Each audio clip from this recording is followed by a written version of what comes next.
जरांगे थोड्याच वेळात मैदानात पोहोचतात। आझाद मैदानामध्ये जरांगेंचं जंगी स्वागत करणार अशी प्रतिक्रिया काही वेळापूर्वीच या आंदोलकांनी दिली होती। सीएसएमटी परिसरातून आणि आझाद मैदानातून थेट दृश्य साम टीव्हीवर जरांगे पाटील पोहोचतायत आझाद मैदानात। त्याची ही दृश्य काही मिनिटांमध्ये जरांगे आंदोलनस्थळी पोहोचतील। त्याआधी हे आंदोलक इथे हाती ध्वज घेऊन आणि जोरदार घोषणाबाजी करत जरांगेंची प्रतीक्षा करतात। नाचत गात आपला उत्साह आपल्या मागण्या मांडताना दिसतात हे आंदोलक।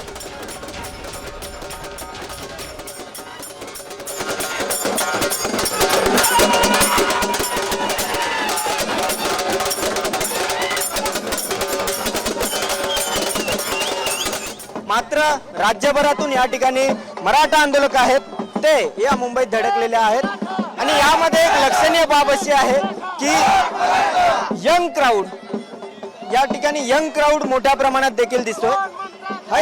ही जी तरुण मंडळी आहे ही तरुण मंडळी या आंदोलनात नेमकी का आहे, त्यांना नेमकं आरक्षण का हवंय हे सगळं जाणून घेणार आहोत। आपल्यासोबत काही तरुण आहेत जे उच्च शिक्षित आहेत मात्र ते या आंदोलनात सहभागी झालेले आहेत। मराठा आरक्षण हे सगळ्यांपर्यंत त्यांची भूमिकाही पोहोचायची आहे आणि यासाठी आपण त्यांच्यासोबत संवाद साधतोय। उच्च शिक्षित काय नाव काय तुझं? माझं नाव वैभव पवार, मी BLLBचा 4th इयरचा स्टुडंट आहे। कुठून आलाय? मी बीडवरून आलोय। मराठा आरक्षणासाठी सर्वच तुमच्यातले वयोवृद्ध असतील सगळेच उतरलेत, तुम्ही तरुण पिढी म्हणून आंदोलनात का उतरले? आत्ता जर बघितलं मेडिकल कॉलेज असतील, इंजिनिअरिंग कॉलेज असतील, त्यांच्या वाढत्या फी बघितल्या। आज मेडिकल करायचं असेल तर 1 कोटीच्या घरात खर्च आहे, इंजिनिअरिंग करायचं असेल तर 10 लाख प्लस खर्च आहे। मग हा खर्च पालक उठवू शकत नाही। पोरांचं जर 12वी नंतरचं शिक्षण करायचं म्हणलं तर पालकांना 7-8 वर्षापूर्वीच तयारीला लागावं लागतं आर्थिकसाठी, फायनान्ससाठी, आणि मग त्यानंतर पूर अहवाल दिला होता, चांगलं शिक्षण घेऊ शकत नाही। त्यामुळे आम्हाला आरक्षण पाहिजे आणि आम्ही आरक्षण मागतोय म्हणजे कुणाचं हिसकावून नाही घेत। आमचं निघतंय हैदराबाद गॅजेटमध्ये आमचं निघलं ओबीसी, तर आम्हाला ओबीसी द्या आमचं। आता देवेंद्र फडणवीस साहेबांचा DNA ओबीसीच आहे म्हणून ते ओबीसीला काऊट टाळतात, बाकी काही नाही। आणि आम्हाला द्या ना आमचं, आम्ही मराठा समाज आहे ना तो आतापर्यंत लोकांना पोसत आलाय। आज आम्हाला गरज आहे तर सगळ्यांनी उभा राहा आमच्यासाठी, एवढंच आहे। आणि देवेंद्र फडणवीस साहेबांना एवढं मी गाडीतून येताना विचार करत होतो की देवेंद्र फडणवीस साहेबांना रात्रभर झोप कशी आली। एवढे मराठा बांधव, आमचा एक मराठा बांधव हृदयविकाराच्या झटक्याने मृत पावला आहे, त्याचे लहान लहान लेकरं आहेत, घरात झोपी येतात त्यांना। आणि एवढा मोठा अखंड समाज सण आहे, सण उत्सव। आम्ही एक हिंदूतला घटक आहे ना मराठा, मराठा। आता मी मरीन ड्राईव्हला होतो, तिथं मारवाड़ी समाजाचा माणूस, मराठा लोग इतने दिन से झगड़ रहे, इनको आरक्षण नहीं मिला, रिजर्वेशन अभी तक नहीं मिला, इतना बड़ा काम किया छत्रपति शिवाजी महाराजांनी, असं बोलतात।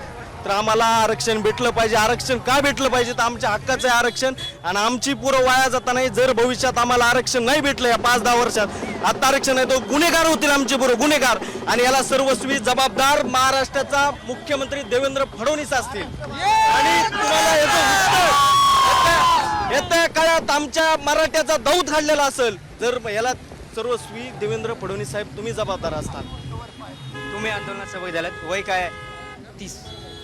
काय भूमिका काय आहे की तुम्ही तरुण पिढी म्हणून तुम्हाला काय नेमकं म्हणणं? एक मार्क होऊन आमचे भाऊ बहीण सर घरी बसत आहेत। आरक्षणाची खूप गरज आहे आम्हाला आणि पुरावा दुसरा काही शोधण्याची गरज नाही। तुकाराम महाराजांनी म्हटलेलं आहे, बरे झाले देवा कुणबीसी केले, हा एकच पुरावा पूर्ण समाजाला आरक्षण देण्यासाठी काफी।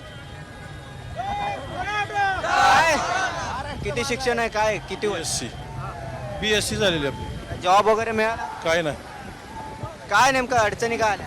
अडचणी म्हणजे अशा आहेत की 40% वाल्याला नोकरी लागते पण 80% वाल्याला नोकरी लागत नाही। 50% समाज हा पैसे भरायला सुद्धा तयार आहे फीचे, पण 50% मार्क असल्यावर त्याला फी भरून बी उपयोग होत नाही। 40% मार्क वाल्याला नोकरी लागते, 80% वाल्याला त्याच्या हाताखाली कामाला राहावं लागतं। आम्हाला एकच म्हणायचंय की मुख्यमंत्री साहेब स्वतः बोललेले आहेत, आरक्षण देण्याचा अधिकार राज्यालाच आहे। ज्यावेळेस मुख्यमंत्री साहेब म्हणतात की आरक्षण देण्याचा अधिकार राज्यालाच आहे, आम्ही त्यांना निवडून दिलं याच्यासाठीच की आरक्षण देण्याचा राज्यालाच अधिकार आहे। तर मुख्यमंत्री साहेब आज आम्ही तुम्हाला निवडून याच्यासाठीच दिलं की मराठ्यांना तुम्ही आरक्षण द्यावं, कारण की 18 पगड जातींना आम्ही भाऊ मानलेला आहे आणि त्यांच्यासोबत आम्ही काम करतोय। आणि हे जर आरक्षण सरकारने लवकर नाही दिलं तर याचं ग्रामीण भागात खूप मोठं विष पेरलं जाईल आणि याला सगळ्याचा जबाबदार सगळ्या जाती जातीमध्ये तेढ निर्माण होते. ज्यावेळेस एखादा दुकानदार एखाद्या वस्तूकडे घ्यायला जातो, तो म्हणतो हा मराठ्याचा आहे, तो म्हणतो ओबीसीचा आहे. जाती जातीमध्ये भेद होतात आणि याला आपण समरसतेसाठी काम करतोय. संघाचा मी सुद्धा एक कार्यकर्ता आहे. संघाचा कार्यकर्ता असून सुद्धा मी आज तुमच्या सगळ्या मुद्दा मुंबईला आलो. मी पण एक मराठा आहे, मी पण एक हिंदू आहे.